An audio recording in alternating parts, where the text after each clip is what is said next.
So you want to know how to play RAIDEN National. Well, first you start with the build.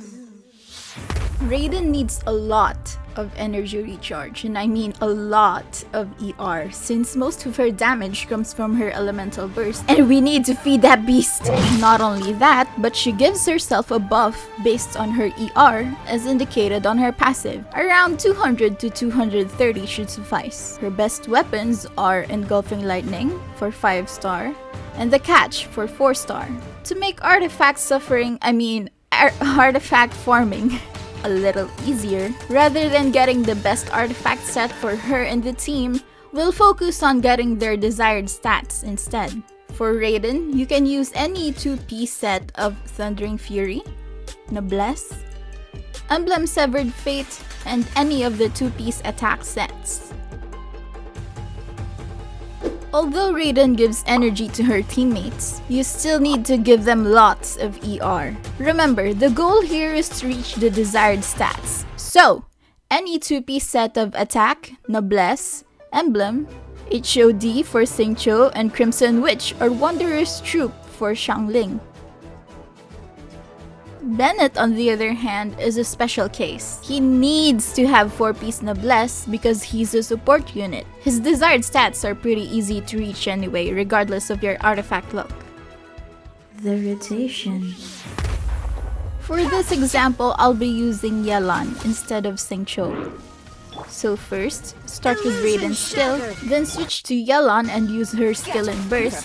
Add another skill here if you're using a sacrificial weapon. Switch to Bennett, use his burst and skill, then quickly switch to xiangling and use her burst and skill. Switch to Raiden, use her burst, and do a 2 normal attack and 1 normal charge attack combo. Repeat 3 times, and add 1 normal charge attack if her burst hasn't ended yet. The pros and cons. Let's start with the advantages first. This team has a pretty low skill requirement, as you saw in the rotation. No fuzzing around, unlike Child International or Xiao Hyper Carry, where you have to keep in mind how long Child is on the field, or in Xiao's case, you have to watch for Zhongli's shield and position yourself relative to the enemies.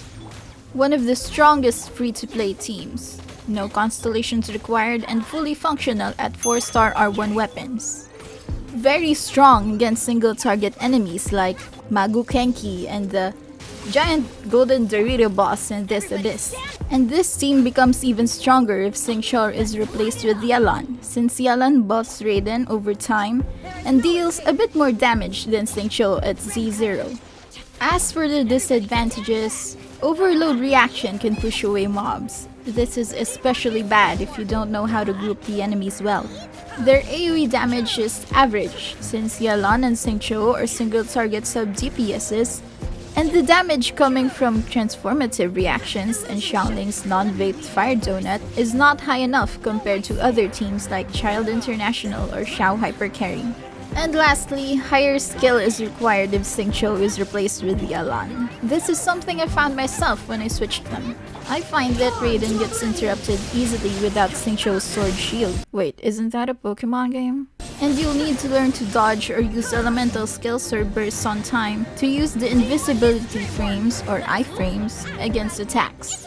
And that's it for RAIDEN National. I hope you liked this video. Leave any questions or suggestions you have in the comments and I'll try to answer them as soon as I can. If you have any teams you'd like me to make a video on, also leave them in the comments. See you in another video!